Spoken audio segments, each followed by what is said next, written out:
নমস্কাৰ শ্ৰদ্ধাৰ ছাত্ৰছাত্ৰীসকল বিদ্যালয় শিক্ষাৰ সৈতে সম্পৰ্ক থকা আপোনালোকৰ অসমীয়া ইউটিউব চেনেল ইনফৰ্ম হাবৰ আন এটি গুৰুত্বপূৰ্ণ ভিডিঅ'লৈ স্বাগতম জনাইছোঁ। আশা কৰিছোঁ আপোনালোক ভালে আছে। ছাত্ৰছাত্ৰীসকল এক বিশেষ আঁচনি সম্পৰ্কে আজিৰ এই আলোচ্য শিতানত আপোনালোকক অৱগত কৰাবলৈ চেষ্টা কৰিম আৰু উল্লেখ কৰিব খুজিম এখন বাতৰি কাকতত প্ৰচাৰ কৰা এটা বিশেষ বাতৰি পৰিৱেশনৰ ওপৰত ভিত্তি কৰি বিষয়টো অৱগত কৰাবলৈ চেষ্টা কৰা হৈছে। আঁচনিখনৰ নাম নিযুত মইনা আঁচনি। এইটোৱে আছিল সেই বাতৰিখনত প্ৰকাশ পোৱা বাতৰিৰ শিৰোনাম। উল্লেখ কৰি লিখিছিল ৰাজ্যিক কেবিনেটৰ সিদ্ধান্ত সদৰি কৰি মুখ্যমন্ত্ৰী শৰ্মা, নিযুত মইনা আঁচনিৰ অধীনত ছাত্ৰীয়ে লাভ কৰিব ধন। তাৰ পৰৱৰ্তী অংশত উল্লেখ কৰিছে একাদশ শ্ৰেণীত চৰকাৰী শিক্ষানুষ্ঠানত নামভৰ্তি কৰা ছাত্ৰীয়ে 10 মাহৰ বাবে মাহিলী পাব 1000কৈ টকা। স্নাতক প্ৰথম বৰ্ষত নামভৰ্তি কৰা ছাত্ৰীয়ে মাহে পাব 1250 টকাকৈ।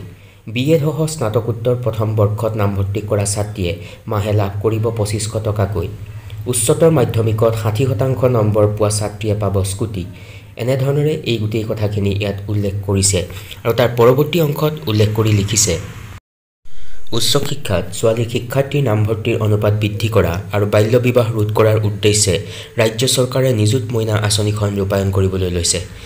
এই আঁচনি অনুসৰি উচ্চতৰ মাধ্যমিক, স্নাতক আৰু স্নাতকোত্তৰ প্ৰথম বৰ্ষত নামভৰ্তি কৰা চৰকাৰী আৰু ভেঞ্চাৰ শিক্ষানুষ্ঠানৰ ছাত্ৰীসকলে আঁচনিৰ ধন লাভ কৰিব। সেইমৰ্মে একাদশ শ্ৰেণীত নামভৰ্তি কৰা শিক্ষাৰ্থীসকলৰ ক্ষেত্ৰত 10 মাহৰ বাবে মাহিলী 1000 টকাকৈ মুঠ 10000 টকা।